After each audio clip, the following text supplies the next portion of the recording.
that 14 hours of Alex Jones on WEF you've been watching? And what are you going to do to solve the problems? Buy supplements? Touch some grass, son. Touch some grass. Are you ready? Yeah, I think I'm ready. We're going to have a conversation, right? That's right.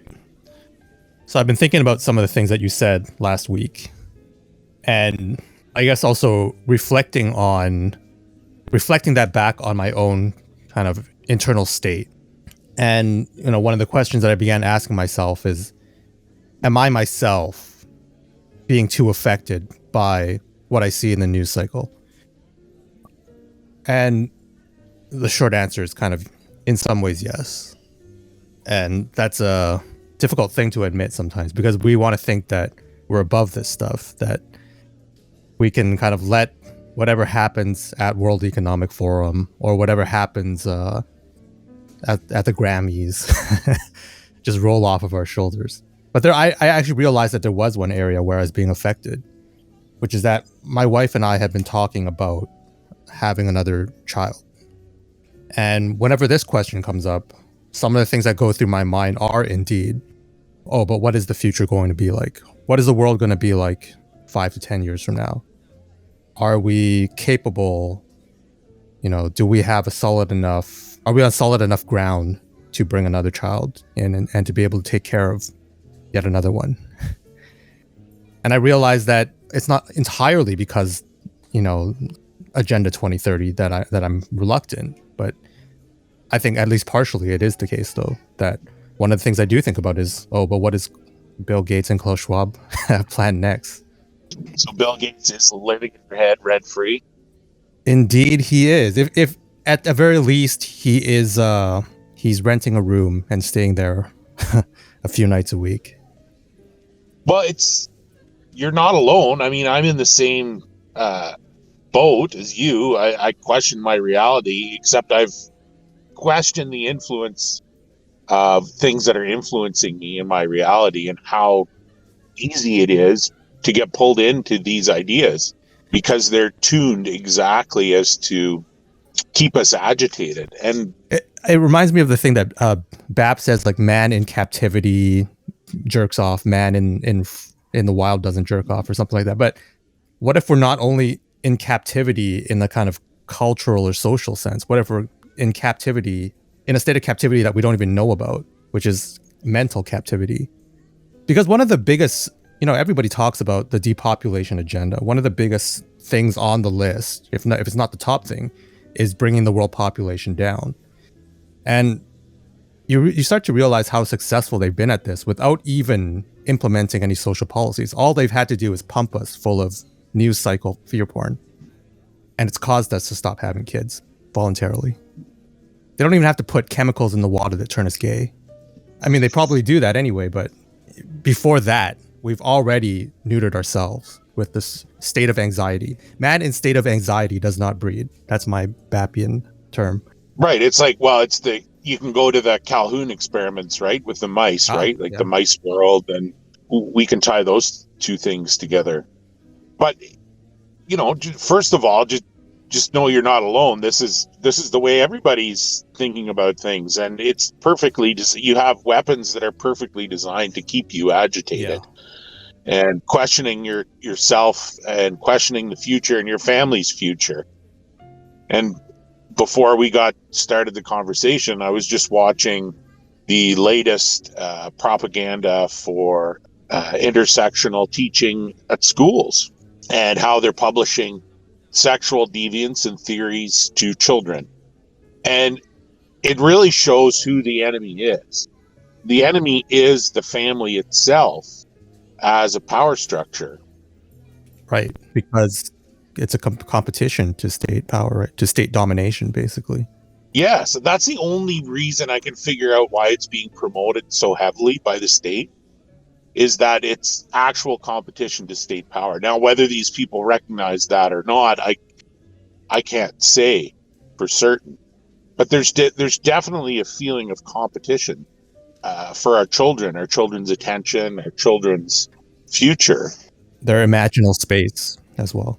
something we've been talking about. Yeah, you're right. It's competition for your imaginary space. Yeah. And you've got these pressures on yourself. So to diagnose the situation, you and I both, and a lot of people that are probably listening to this, have a capacity for abstract thought. Generally, risk assessment, information collection, disseminating risk would be one of the reasons that there are people who are better at abstract thought. They can think ahead. They can take historical examples and try and find some kind of pattern in order to predict the future. I mean, that's what your problem is, Jeff. You can't predict the future. And that's asking for a lot, probably, to be able to do that. But really, you're using your capacity for abstract thought to consider yourself for now and projecting into the future, which is, basically an existential crisis because you cannot answer those questions. Well, in terms of abstract thought, though, I do have this abstract understanding that, well, God told us to go forth and multiply, right? Fill the earth. And I understand that as a Christian, that's what we should be thinking about rather than, oh no, but what if X, Y, or Z happens tomorrow, right? That we should just go forth and multiply. And children are a blessing. So abstractly, I do understand that. It's just like this other aspect of it where I understand it in the abstract, but I don't put it into practice because I have this something that I need to work through still, I listened to a podcast by an Orthodox Christian, Matthew Raphael Johnson, and he brought up Kierkegaard. Not that I'm well versed in Kierkegaard or should be, but he made several points that made a lot of sense to me, in that we look at ourselves subjectively and the world outside objectively. We look inwardly subjectively and outwardly objectively. So the idea is in order to come closer to communion with God, you need to look inwardly as an objective perspective and outwardly as being subjective. That would mean that you need to exist more so in the present than in the future or the past. And I guess that makes sense also in terms of being in communion, right? In order to understand yourself, you kind of need a perspective that's outside of yourself. And that's where, being in counsel with your spiritual father or other people in your church community, and even people who are in your life, they help you give that objective perspective about yourself. Right. And I think not to pick on you, but this is a big decision for you and your family.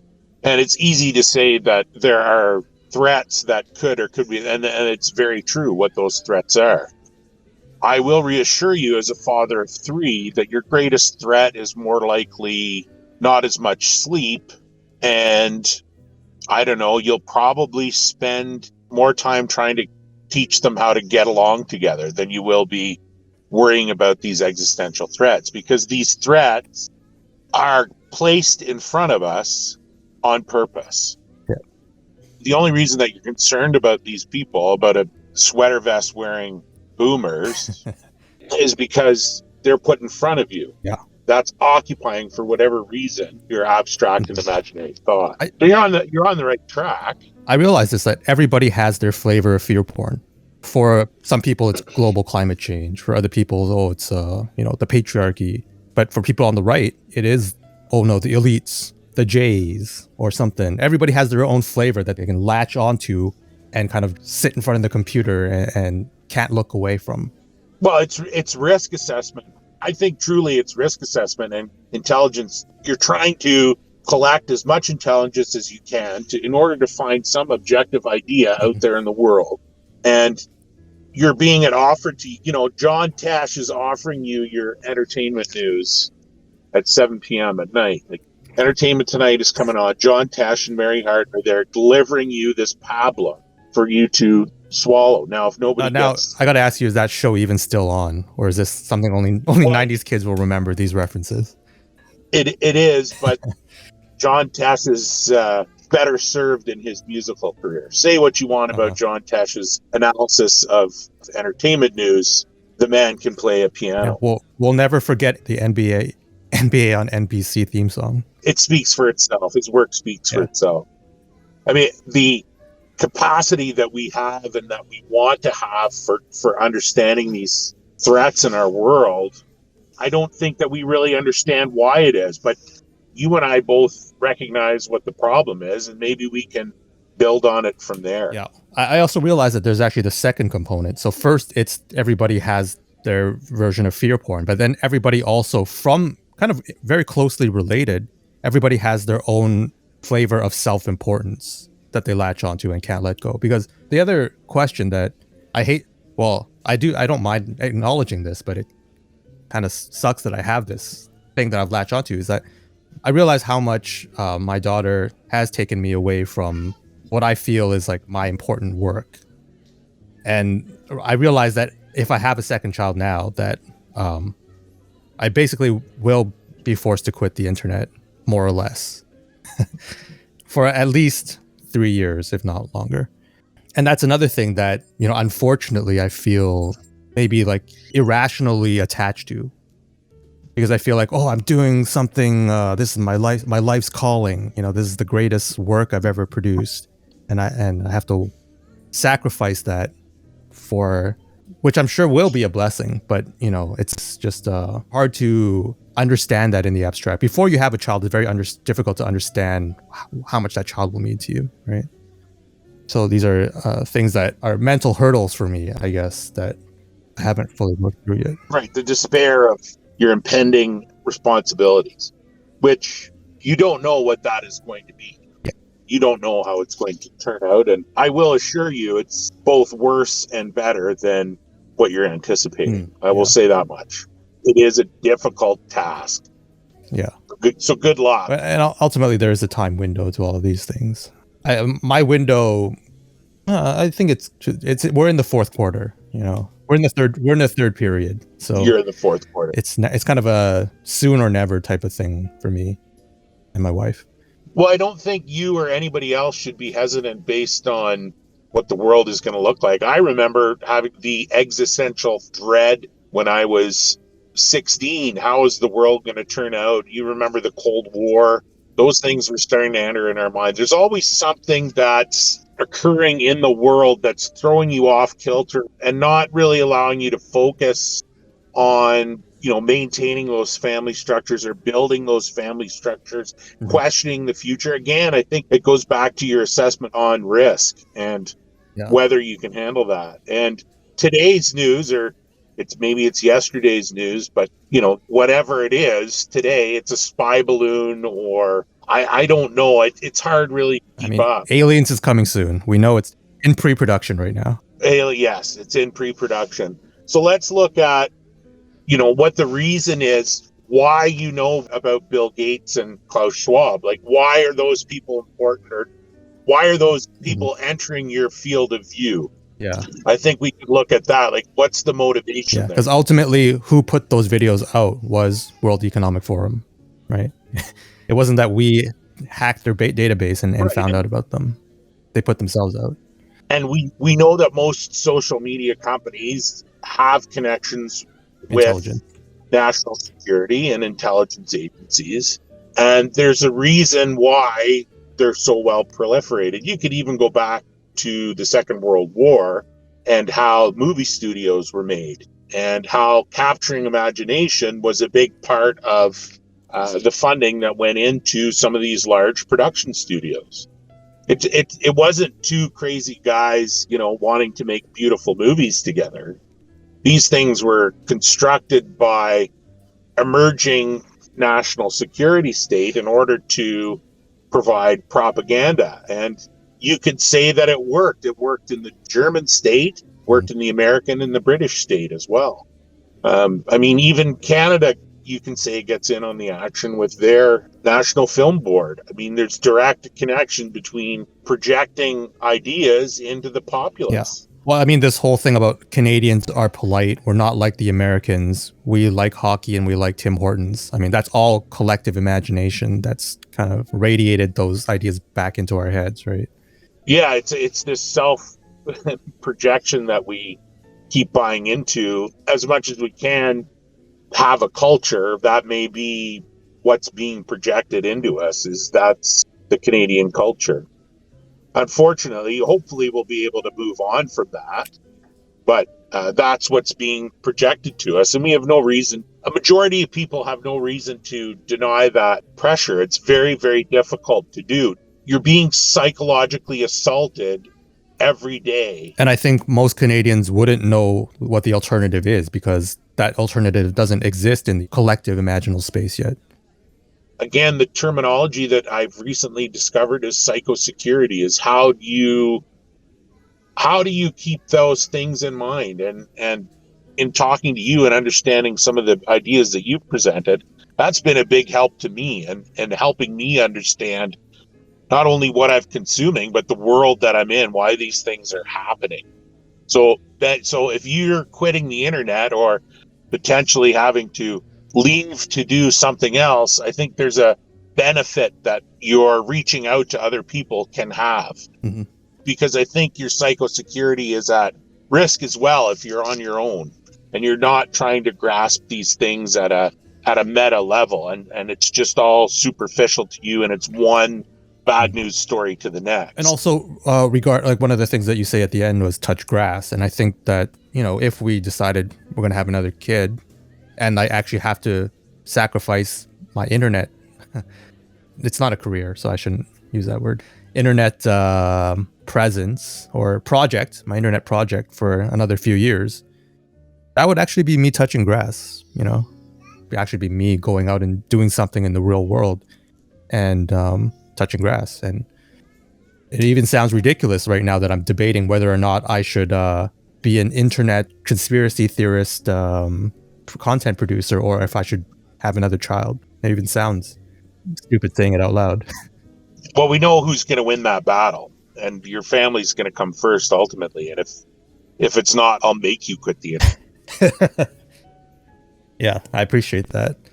Like, looking back on your content, it's great stuff and what you've been able to develop, and it's helped me a lot, and these ideas have helped bring a lot of curiosity out in me.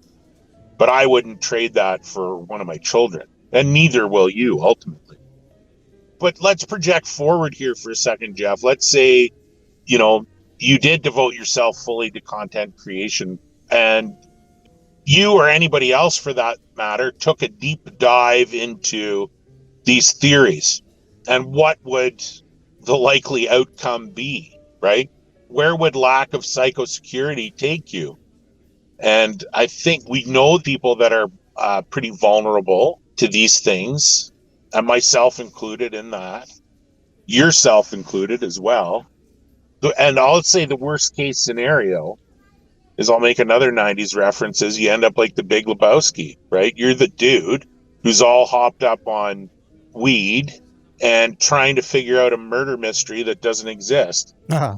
And you're probably more susceptible to having other people pull you into this idea and exploit you, either by taking your money or your time or your attention, whatever it is, or all three, for their own gains. I mean, ultimately, who's winning in this right now is we're all paying attention to space balloons, and we're all paying attention to the news. Yeah.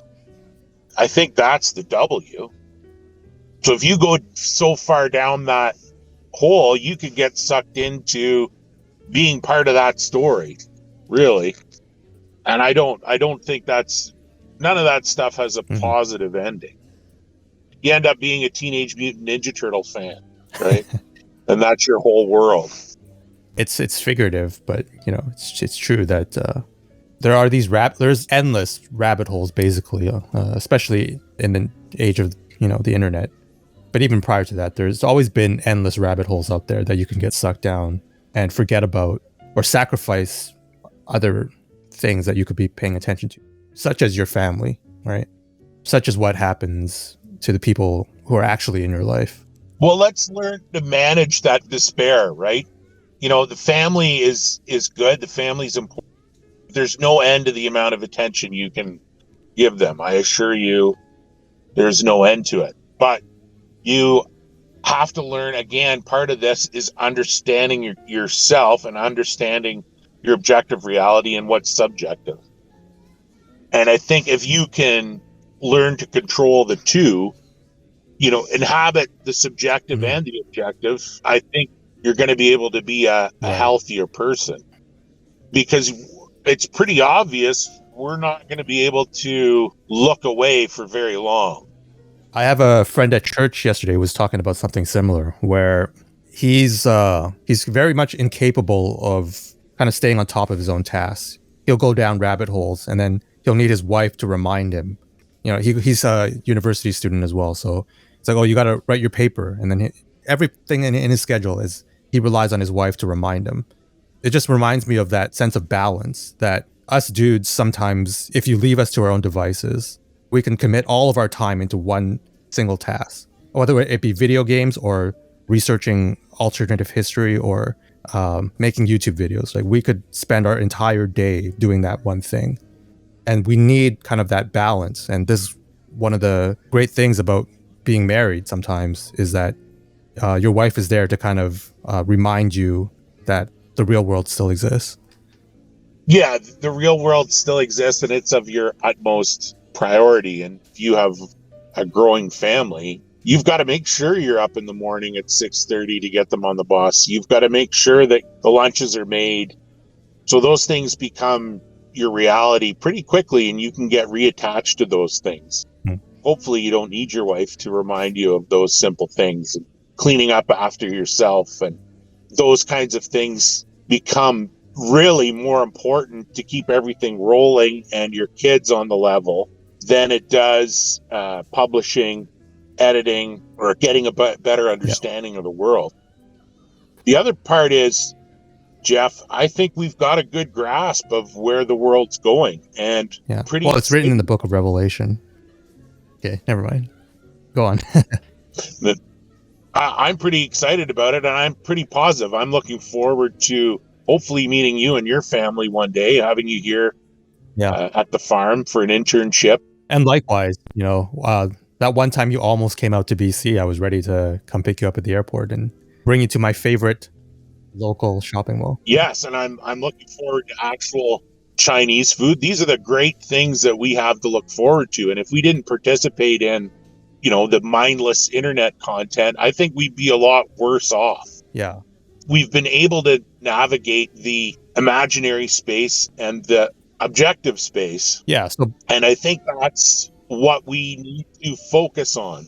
By no means are we condemning, you know, spending time on the internet. No. It's just important to be aware of whether you are in a state of too much anxiety or stress about the goings-ons of the world. Correct. Yes, if you're involving yourself in the latest PSYOP, or if you've opted out of it. And sometimes that's just taking a look at it and having fun with it, having fun with taking it for what it is. And are these people going to actually threaten you and your family? I guess it's possible, but at the same time, you've got more important things to worry about. The kids got to get on the bus. You'll have diapers to change again quite soon. And there better be orange juice in the fridge in the morning, or, you know, all hell's going to break loose. Yeah. I assure you. So those things become your priority, but you have to have faith to put yourself in that position. Yeah. And faith is another, you know, key there, right? Ultimately. Yeah.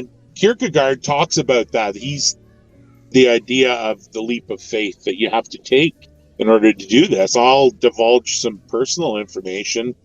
I had literally nothing before and after I met my wife, and we were able to, now we're coming up on our almost multi-decade anniversary, and I've got a lot here on this earth, and I've been blessed with a lot of great things, but I really had to learn at a young age to take a leap of faith, because I had nothing going for me. Without getting into any details, I had a nihilist bent to my philosophy. I had a chip on my shoulder.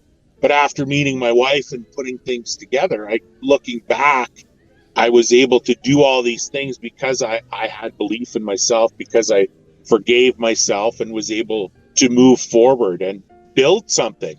And I have faith and hope that in the future, there's a lot more to be built on and to better understand. And if the fact of the matter is that I have a central bank digital currency and I have a social credit system, I'll be able to deal with it. Because of meeting people in our circles, you in particular, I'm better able to handle these concepts and ideas without turning my back to nihilism and those kinds. So having a community of people that I can figure these things out with and discuss, I'm more excited about the future. Yeah. So Jeff, I'm going to send you, I'm a Huggies guy. I think Huggies is premier diaper material. And I'll send you a box of 50 because they're expensive if you can get them. If you think they're expensive, we actually use the Japanese brand Mary's, which is very fancy stuff. Of course you do, yes. So I think that's your decision's made, my man. I mean, ultimately, in my mind, the decision had been made anyway, but I just needed to kind of hear it said back to me. And I think that's another important aspect of the community. It's that I can tell myself over and over again and convince myself of a certain thing, but it's way better when I can hear it from somebody else, actually. And with that said, I have a diaper change pending. My daughter's just created an incident. Well, someday, Jeff, you'll move on to potty training. That's another thing that you have to look forward to. She's very stubborn, so she refuses. She doesn't like the particular potty that we bought her. Hey, parenting tip: have another kid, a cousin or a nephew that's a little bit older than her, for how to go potty. And think of René Girard when you're doing it. All right.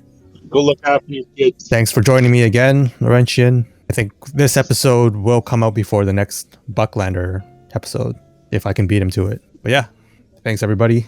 Good night. Bonsoir.